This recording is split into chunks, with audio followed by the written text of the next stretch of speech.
Welcome back, Crypticgamin here. You are watching Redneck Paradise. So, tonight we're having a Banished Souls community farming event.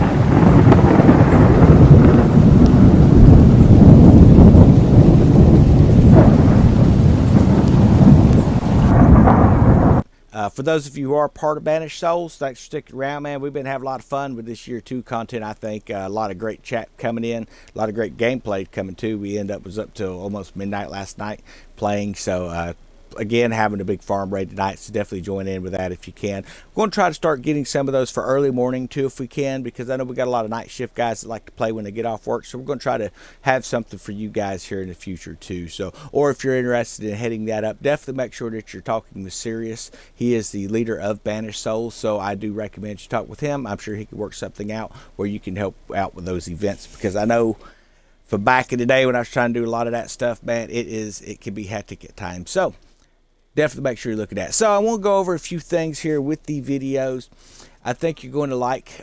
So if you're new to this game, we're going to start you real quick tutorial, what you need to be doing. And I'm assuming that you have made it past the entry level playthrough, which is where you start off in a dhow and you got to pick up some stuff and it brings you to St. Anne. Once you've got to that point, you should be able to get close to playing with folks. And you're going to be building your first ship. You will be coming to a shipwright, okay? I guess I should start you back here at the dock so you can see where to come. So the dock is right here. This is where you're going to be coming in at. You're going to be down at the end, and you're going to be facing this way. You're going to see this real big statue. That is Skurlock. He's one of the first pirate lords you're going to be working for as you build your kingdom.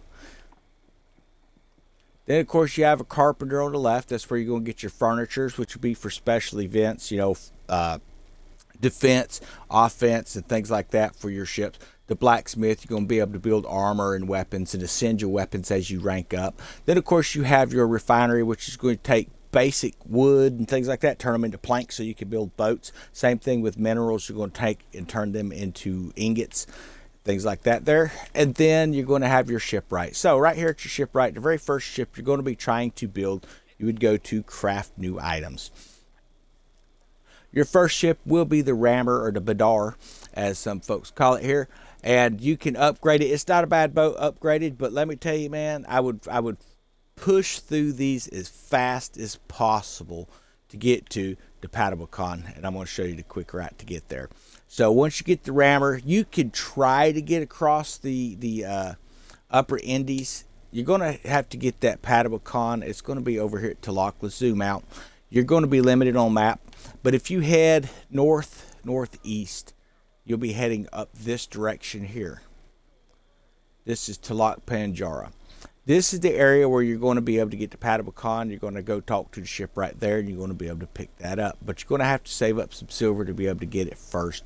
So I do recommend that you do that. To be able to build that Badar, which will be the first warship, when you come out and you leave the dock, just head straight over here. There's a passageway here. You're going to be able to pick up acacia planks. You're going to be able to watch out for the Nile crocodiles. Make sure that you're taking them out with your spears. And pick up that acacia and stuff. And then, of course, you're going to have a few shipwrecks as you come out here. Again, watch out for bull sharks that are in the shallows. Use your spear to take those out. Once you have enough materials, you want to come back over here and get back over here to the shipwright. Now, this is where it's going to matter. You're going to have to determine what type of ship you want to be. If you've ever played an MMO in the past, you're going to remember certain types of characters have certain types of abilities. So if like healer class, you can heal, you use magic. Then you have your DPSs and things like that. So I'm a DPS guy myself in this game, though in other MMOs I prefer healing, but I do have use for healing ships as well in this. So if you look into your ship types, it's going to have like the rammer here. It's going to have what your perk is. It's a lancer ship. It's going to give you specialties in ramming. Now that will have extra boats in the future. If you like ramming ships, then you're probably going to be a big brigantine fan. They are fast, they're sleek, and they do a good job on that. Then, of course, you have the Hulk. This is going to be a tank, okay? This is something that you will tank out and take blast, and you can build that up to be able to do a lot of damage. Now, what I do suggest for this is if you're using a Hulk class ship like this, use fire bombards. Now, you're going to open up some fire bombards pretty early in the game as far as they will drop You'll notice those, and they're just fantastic. They have a large AOE effect whenever you shoot. Now, when you get into higher levels, obviously you want to get to level 3 fire bombards and things like that, and you'll be doing that as you progress. It walks you through it. The Sentinel, which is a cutter, another great ship. The Firebrand barge, that's another just fantastic ship. Really, it really is. And then, of course, the sloop, which is the blaster. This is one of my favorite small ships here. I use this, and I use them Fire Bombard 3s on it. Maybe changing those over to some of these new weapons later, but this is a fantastic ship. But if you get up here to this Hulk, you're going to have a higher class of hole here. You're going to have a bigger hole. Once you get that Hulk, guys, you're going to be able to make it to Lock Panjara. Now, people used to make it there into Badar, but let me tell you, when you come across here, this is all storm cloud zone right in here. All of this. This is one massive storm, and if you are not careful, you will get zapped by lightning. Okay, you will see a status effect on the water. It looks like sparks coming up. You have to get out of that. Not only that, you have massive, massive waves. So you're going to need a lot of repair kits to get across that if you're using that Badar. You can make it in the Hulk, but it's rough. What I would recommend doing, do not look at any ship with your periscope when you're trying to make and traverse across there, because if you look at anybody for any second, they're going to aggro on you and sink you to the bottom of the bay. But you want to get over here to Lock Panjara. I'm not going to go the long route, but you're going to, like I said, head out of St. Anne. You're just going to come up in this angle right there's Talak. It's in the East Indies. I'm going to go ahead and fast travel there and show you the ship right over here, so you'll know who to talk to and what blueprint you're going to pick up. And then he's going to have a lot of different types of materials for you to get. That's why I say the Hulk, in my opinion, is the best, because then you're going to be trying to pick those materials up. It's going to be things like fine ramie and ironwood planks and stuff like that. And you want something that's going to hold, you know, some materials. You don't want to be going back and forth a lot of times, because this is going to be pretty rough on you to start with. Okay, so we'll go to craft new items. And the compatible cons, so you would need, let's see, it's Mopane planks. Oh, okay.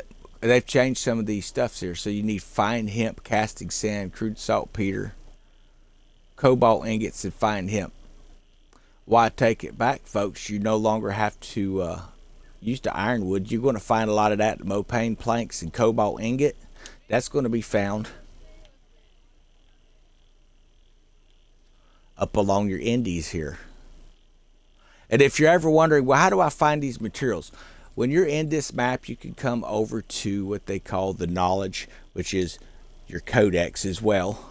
And you're going to come in and you want to look at items. So you're going to look for certain types of items. Here's raw materials. So you could come in here and say, okay, so I need Mopane planks. So that's going to be wood. So we need to look and see where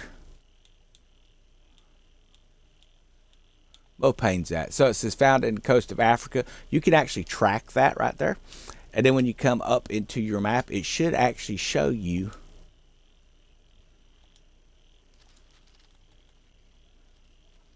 the areas that contain that. So like this right here, this is where you're going to find these little trees. So here's some Mopane plank here in this tree. So you're going to travel all along the coastlines to pick that stuff up. So that's how you're going to navigate the game. Anytime you need anything, go to this knowledge tab, go into your codex. That's going to help you find any of the materials that you need. They also have a lot of cool information for those of you who have been in this game for a while. They have a lot of great information in the codex for weapons and stuff, which would be like your new weapons, auxiliary weapons, deck weapons. I'm an all-deck weapon person. That means demi cannons, culverins, things like that, carronades. What those do is they allow you to access all gun ports on the ship. Then you have top deck weapons, will be your bombards, and of course your long guns, things like that. Then of course bow weapons, which will be up on the bow. Most of those are ballista, sea fire.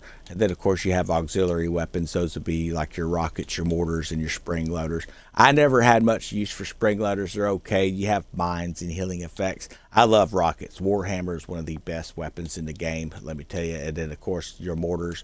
Leopold 3s, those were some great ones in the early days.